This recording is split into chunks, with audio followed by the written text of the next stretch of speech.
আজকে আমি ডালমুট বানাবো। তার জন্য 500 গ্রাম ছোলা নিয়েছি।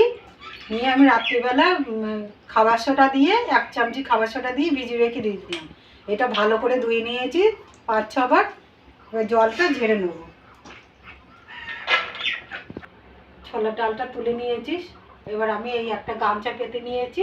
গামছাতে আমি পাতিয়ে দেবো, দিয়ে জলটা শুকিয়ে নেব।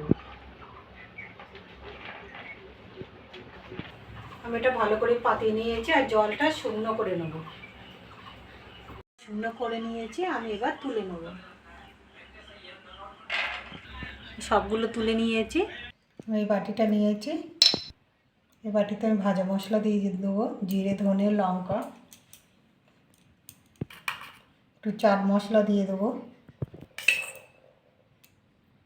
একটু কাশ্মীরি লঙ্কার গুঁড়ো দিয়ে দেবো, বিট লবণ দিয়ে দেবো, করে নেব।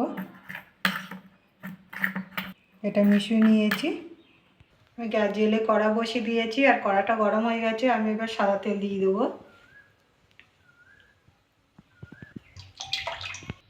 তেলটা গরম হয়ে গেছে, আমি এবার এটা দিয়ে দেবো।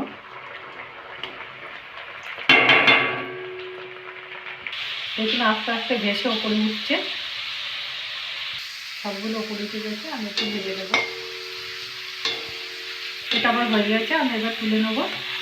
দেখুন কি সুন্দর হয়েছে। সবগুলো তুলে নিয়েছি, বাকিগুলো আমি একইভাবে ভেজে দেবো। এগুলো আমার ভাজা হয়ে গেছে, আমি এবার তুলে নেব। সবগুলো তুলে নিয়েছি। এখন একটা তুলে দেখাচ্ছি, দেখুন গুঁড়ো হয়ে যাচ্ছে, কি সুন্দর হয়েছে। এগুলো ভেজে নেব।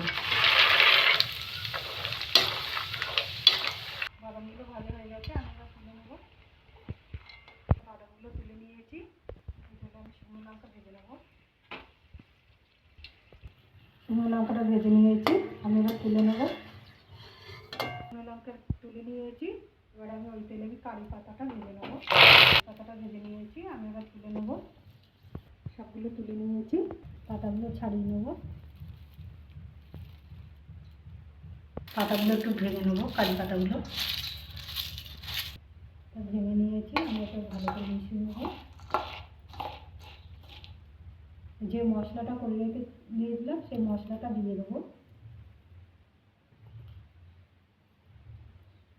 ভালো করে মিশিয়ে নেব। ভালো করে মিশিয়ে নিয়েছি।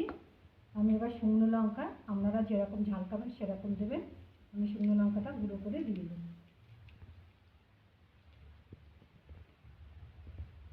একটু ঝাল ঝাল খেতে ভালো লাগবে। এটা ভালো করে মিশিয়ে নিয়েছি। দেখুন কি সুন্দর হয়েছে। এরকম করে বাড়িতে বানিয়ে খাবেন। খেয়ে ভালো লাগলে আমার চ্যানেলটাকে লাইক করবেন, শেয়ার করবেন, কমেন্ট করবেন, সাবস্ক্রাইব করবেন। ধন্যবাদ।